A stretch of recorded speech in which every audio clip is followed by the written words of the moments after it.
सबको जय यीशु की। प्रभु यीशु क्रिस्त में प्यारे भाइयों बहनों, नवजीवन का संदेश इस शीर्षक के अंतर्गत प्रतिदिन का ईश्वर का जीवंत वचनों को सुनने के लिए, समझने के लिए, उन वचनों को ग्रहण करते हुए उन वचनों के अनुसार जीवन बिताने की शक्ति, सामर्थ्य, कृपा, अनुग्रह मांगते हुए एक सुंदर आदर्श क्रिस्तीय जीवन बिताने की विशेष कृपा मांगने के लिए मैं आप सभी लोगों का हार्दिक स्वागत करता हूं।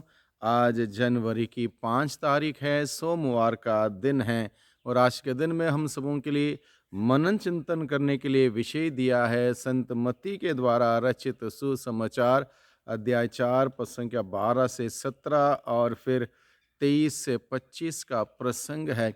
इस प्रसंग में हम लोग देखते हैं अच्छे कार्य करने वाले इंसान के खिलाफ बहुत सारे लोग उठ खड़े होते हैं।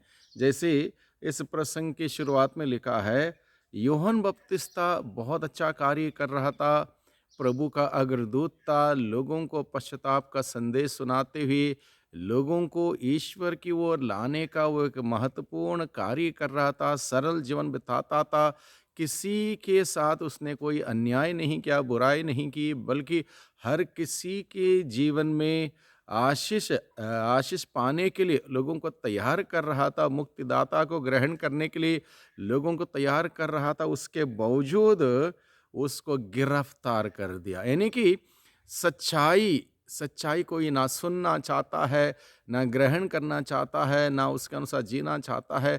बहुत तकलीफ होती है लोगों को जो असत्य, अंधकार और झूठ के सहारे जीने वाले लोगों के लिए बहुत ही तकलीफ देती है। इसलिए सत्य बोलने वाले के लिए, न्याय, प्रेम के मार्ग पर चलने वाले के लिए हमेशा हमेशा बाधाएं, अनेक प्रकार की बाधाओं का सामना करना पड़ता है। वही बात हम देखते हैं, यूहन्ना को गिरफ्तार कर लिया गया।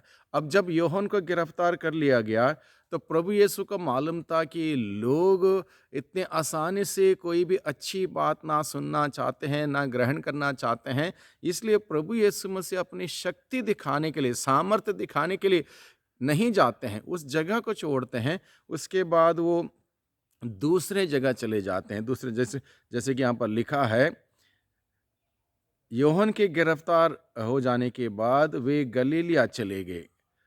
वे नाजरेत नगर छोड़कर जबूलून और नप्ताली के प्रांत में समुद्र के किनारे बसे हुए कफरनाम नगर में रहने लगे। प्रभु उस जगह का छोड़ दूसरे जगह पर गए।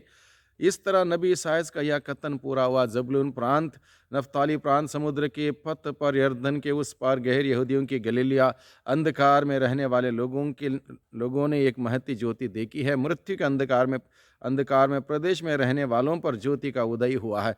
उस समय से ईसा उपदेश देने और यह कहने लगे। अब प्रभु की बात क्या है, जब प्रभु ने उस प्रांत को छोड़ा, दूसरे प्रांत गए, प्रभु ने अपना कार्य जारी रखा।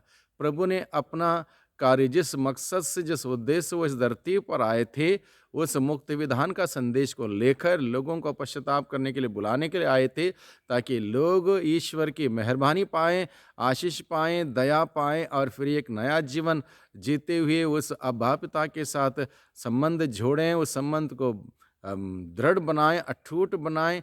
इसलिए इस मकसद से प्रभु यीशु मसीह आए थे। इसलिए प्रभु ने समस्या देखकर, चुनौती देखकर अपने कार्य रोका नहीं। उन्होंने दूसरे जगह पर जाके उस कार्य को आगे बढ़ाते हुए प्रभु ने सबसे पहले इस संदेश को लोगों को सुनाया, पश्चाताप करो, स्वर्ग का राज्य निकट आ गया है।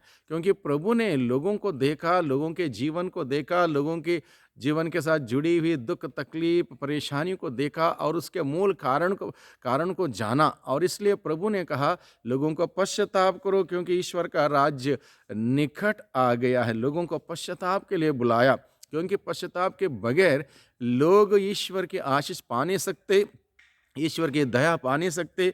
और जब तक पाप इंसान के जीवन में रहेगा, ईश्वर की आशीष, बरकत इंसान तक नहीं पहुंच सकते, क्योंकि एक पाप दीवार बन के रहता है। इसलिए पश्चाताप के द्वारा उस पाप का दीवार को तोड़ी जा सकती है, ईश्वर की कृपा ग्रहण की जा सकती है। इसलिए प्रभु ने पश्चाताप का संदेश दिया।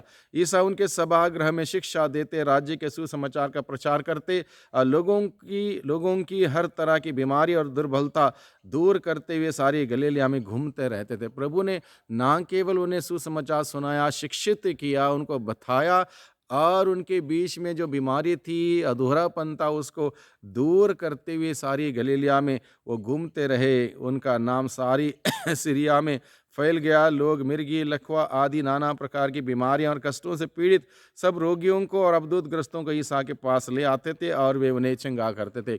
हर प्रकार से बीमार, पीड़ित, परेशान, दुखी, लाचार लोगों को प्रभु के पास लाया जाता था, और प्रभु उन पर दया करते हुए, उन्हें स्पर्श करते हुए उन्हें चंगाई प्रदान करता था, जीवन देता था। और इस प्रकार से ईश्वर का राज्य फैलने लगा।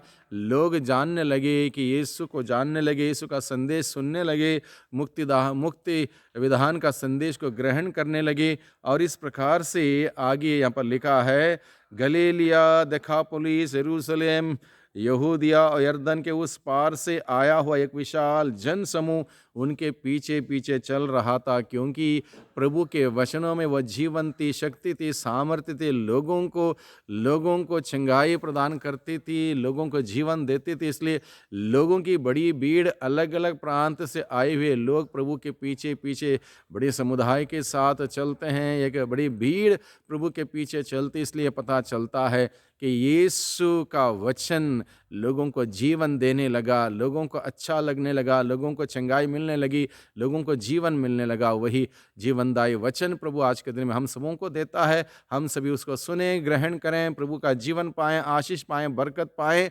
मुक्ति पाएं, चंगाई पाएं, छुटकारा पाएं, क्योंकि प्रभु का संदेश हम सभी लोगों के लिए समय पूरा हो चुका है। पश्चाताप करो, ईश्वर का राज्य निकट आ गया। इसलिए हर एक व्यक्ति के लिए, मुझे और आपको, हम सबों के लिए ज़रूरत है कि हम सभी सच्चा पश्चाताप करें, तभी जाके प्रभु की आशीष बरकत हम सभी प्राप्त कर सकते हैं। प्रभु की आशीष बरकत हम सबों को निरंतर मिलते रहे। सबको धन्यवाद, सबको जय यीशु की।